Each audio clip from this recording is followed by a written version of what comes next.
Hello hello hello hello hello जी, hello. कैसे हैं आप सब? I hope you all are doing great at your home. घर पे सब कैसे हैं? बढ़िया। अंकल आंटी जी ठीक है? घर वाले ठीक है आप लोगों के? तो मेरे बच्चे, आज की जो क्लास है ये आईसीडीआर की अमेंडमेंट्स की है, जो रीसेंट अमेंडमेंट्स आई हैं मेरे बच्चे, और हमारे अपकमिंग एग्जाम्स के लिए अमेंडमेंट ज़रूरी है। हो सकता है कुछ बच्चों ने इसमें से कुछ अमेंडमेंट्स कर रखी हो, but don't worry at all. एक एक अमेंडमेंट में बहुत ज़्यादा प्यार से और बहुत आराम से आप लोगों को करवाऊंगी। अगर आपने पहले आईसीडीआर पढ़ भी रखा है तो ये अमेंडमेंट बहुत प्यार से फिट इन हो जाएंगी। कोई ऐसी बहुत बड़ी अमेंडमेंट्स नहीं है जो आपको वरी करने की ज़रूरत है। अगले 20 मिनट तक रजे हमारी सारी अमेंडमेंट्स जो हैं वो कवर हो जाएंगी। तो आइए एक बाय एक करके हम उन अमेंडमेंट्स को समझने की कोशिश करते हैं, ठीक है? आईसीडीआर हमने उठाया पहले, बहुत बड़ा चैप्टर होता है, आप लोगों को भी पता है, राइट? तो मेरे बच्चे, यहाँ पर जो सबसे पहली अमेंडमेंट हमें आईसीडीआर में देखने को मिलती है वो क्या है रजे?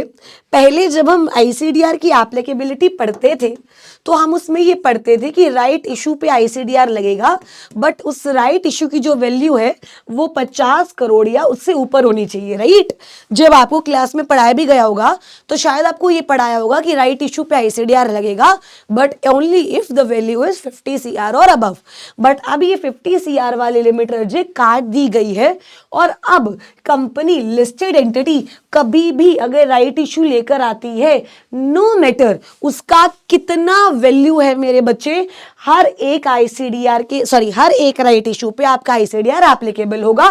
तो 50 करोड़ की जगह क्या आ जाएगा? It applies to all right issue by a listed entity irrespective of the issue size. सबसे पहली अमेंडमेंट ये। हर अमेंडमेंट रजे इसी तरीके से हम लोगों ने मॉड्यूल में मार्क करके दी है, सो दैट आपको कोई भी कंफ्यूजन ना हो, आपको ऐसा ना लगे कि यार कहाँ अमेंडमेंट्स आई हैं, हमें पूरा मॉड्यूल दोबारा पढ़ना पड़ेगा। ऐसे कुछ भी नहीं है, बहुत छोटी छोटी लिटिल अमेंडमेंट्स हैं। जैसे जब हम बात करते हैं कि अगर किसी भी एंटिटी की आईपीओ के टाइम पे आउटस्टैंडिंग कन्वर्टेबल सिक्योरिटीज हैं तो वो एंटिटी आईपीओ नहीं लेकर आ सकती, लेकिन अगर आउटस्टैंडिंग ईसोप है तो हमें कोई दिक्कत नहीं है। और अगर आपकी जो आउटस्टैंडिंग सिक्योरिटीज हैं वो मेरे बच्चे जिस दिन आप रेड हायरिंग प्रोस्पेक्टस फाइल कर रहे हो उससे पहले कन्वर्ट हो जाएंगी तो भी हमें कोई दिक्कत नहीं है, राइट? ये हमने पढ़ा हुआ है कि अगर आपकी आईपीओ के टाइम पे कन्वर्टेबल सिक्योरिटीज आउटस्टैंडिंग है तो आप आईपीओ नहीं लेकर आ सकते, लेकिन वो कन्वर्टेबल सिक्योरिटीज आपकी प्रोस्पेक्टस फाइल के टाइम पे कन्वर्ट हो चुकी होंगी या वो कन्वर्टेबल ईसोप है तो हमें कोई दिक्कत नहीं है। अब किया क्या गया है, जहां जहां ईसोप का जिक्र हुआ मेरे बच्चे, वहां वहां सार भी ऐड कर दिया। सार is what? Stock appreciation right. सार क्या होता है रजे? Stock appreciation right. जैसे आप मेरे बच्चे ईसोप देते हो मोटिवेशन के लिए, वैसे ही सार भी दिया जाता है मोटिवेशन के लिए। आज एक शेयर की वैल्यू 100 रुपए है, 3 साल बाद उस शेयर की वैल्यू 160 रुपए हो गई, तो आपका स्टॉक 60 रुपए से अप्रिशिएट हुआ तो आपको एक शेयर पे 60 रुपया मिलेगा। दैट इज नॉट व्हाट कि आप शेयर्स ले रहे हो, दैट इज व्हाट जो शेयर्स की वैल्यू जितनी एप्रिशिएट हुई है आपको वो एप्रिसिएशन अमाउंट मिल रहा है। ईसोप में क्या होता है? आपको शेयर मिलता है, सार में आपको एप्रिसिएशन अमाउंट मिलता है। तो कह रहे कि अगर आपका आउटस्टैंडिंग ईसोप है तो भी हमें कोई दिक्कत नहीं है, और अगर आपके सार भी आउटस्टैंडिंग है तो भी हमें कोई इशू नहीं है। तो देखो, outstanding SAR granted to employees prior to filing of red herring prospectus, but हाँ आपको उसका जो डिस्क्लोजर है वो ऑफर डॉक्यूमेंट में देना पड़ेगा कि आपके सार आउटस्टैंडिंग है। मैम मतलब आप ये कह रहे हो कि अगर ईसोप आउटस्टैंडिंग है तो भी कोई दिक्कत नहीं है, आप आईपीओ ला सकते हो, और अगर सार आउटस्टैंडिंग है तो भी कोई दिक्कत नहीं है, आप आईपीओ ला सकते हो। और बाकी सार के बारे में आपका जो आईसीडीआर से अगला चैप्टर है that is employee benefit scheme, SAR आपको उसमें डिटेल में पढ़ाया जाता है। तो अगर आपको सार समझने में कोई भी दिक्कत होगी रजी तो आपको वहां पढ़ा दिया जाएगा, बट बेसिक क्या होगा सार का मैंने आपको बता दिया। तो अभी तक दो चीजें, राइट इशू की जो वैल्यू है वो हटा दी गई है और अब ईसोप के साथ साथ सार ऐड कर दिया गया है। और आगे अभी तक कोई अमेंडमेंट नहीं है। एक अमेंडमेंट जो आई है, अभी तक हम जब जर्नल कंडीशंस करते थे तो हम एक बात बोलते थे कि जो प्रमोटर की सिक्योरिटीज है ना वो डीमैट फॉर्म में होनी चाहिए।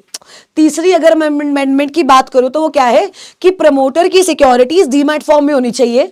बट अब लॉ ने बोला है सिर्फ प्रमोटर की नहीं, प्रमोटर ग्रुप की, सेलिंग शेयर होल्डर्स की, डायरेक्टर्स की, केएमपीज की, सीनियर मैनेजमेंट की, एम्प्लॉयज की, ठीक है, सारी एंटिटीज यूजुअली जिन्होंने शेयर होल्ड किए हुए हैं सारी होल्डिंग अब डीमैट फॉर्म में होनी चाहिए। पहले इन्होंने सिर्फ बात प्रमोटर की थी कि प्रमोटर की होल्डिंग डीमैट फॉर्म में होनी चाहिए, लेकिन अब इन्होंने सारे लोग इसमें इंक्लूड कर दिए हैं, promoter, promoter group, director, selling share holders, employees, सबकी जो शेयर होल्डिंग है वो डीमैट फॉर्म में होनी चाहिए। तो ये पॉइंट भी बहुत सिंपल है। 3 पॉइंट्स हम लोगों ने कर लिए जिनमें कुछ चेंजेस आए हैं। अच्छा, अभी अगला पॉइंट, अब यूजुअली जब आप ऑफर फॉर सेल के लिए बात करते थे तो आप बोलते थे कि कम से कम 1 साल के लिए आपको होल्ड करके रखना है। अब 1 साल का होल्डिंग पीरियड कम नहीं लगता था जब गवर्नमेंट कंपनी है या जब मर्जर अमलगमेशन में जो आपको शेयर्स मिले हैं आप वो बेच रहे हो, ठीक है।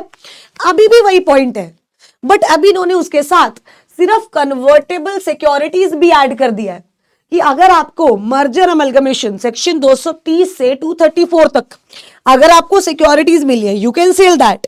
आपकी इन्वेस्टेड कैपिटल जो है वो 1 साल से ज्यादा क्यों नहीं चाहिए, उसके ऊपर अगर आपको मर्जर अमलगमेशन में सिक्योरिटी मिली है तो आप उसको 1 साल से पहले सेल कर सकते हो। अच्छा, अगर वो सिक्योरिटी आउट ऑफ कन्वर्जन भी अराइज हुई है तो भी आप उसको सेल कर सकते हो। बस इसमें इसका स्कोप वाइड कर दिया गया। इसमें इसका क्या कर दिया गया रजी, स्कोप वाइड कर दिया गया। इसमें उसने क्या बोला, अगर equity share arising out of conversion of convertible share were acquired pursuant to a scheme in lieu of the business or invested capital for a period of 1 year or more थी तो रजी उन कन्वर्टेबल सिक्योरिटीज को भी आप cell कर सकते हो प्रायर टू 1 year। सिंपल, 4 चीजें हो गई, राइट।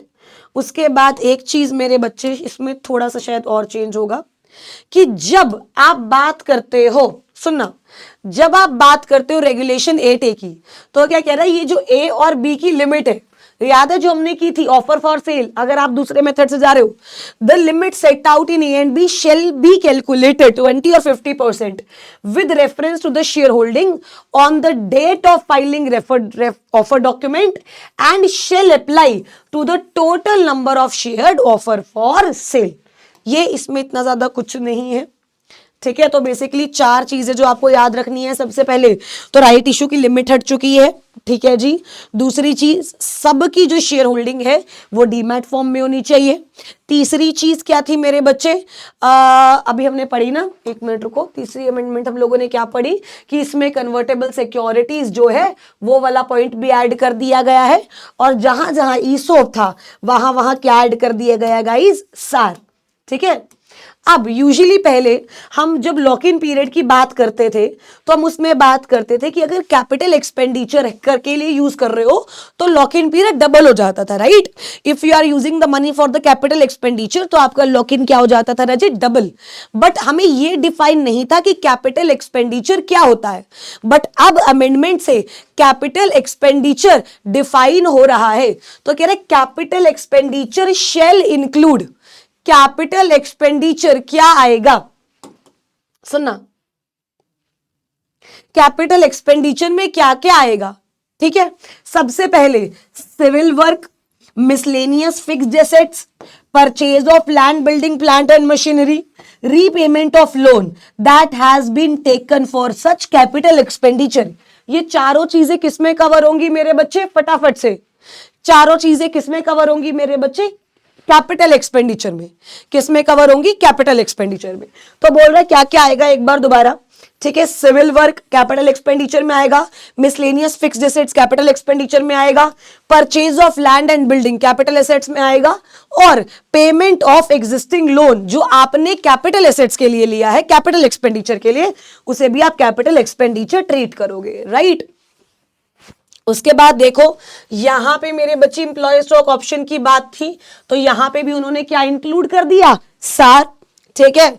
उसके बाद मेरे बच्चे एक पॉइंट है कि जो कंप्लायंस ऑफिसर होगा वो क्या होना चाहिए, एक ड्यूली क्वालिफाइड कंपनी सेक्रेटरी। जब हम अपॉइंटमेंट ऑफ लीड मैनेजर की बात करते हैं तो इसमें एक पॉइंट आता है अपॉइंटमेंट ऑफ कंप्लायंस ऑफिसर।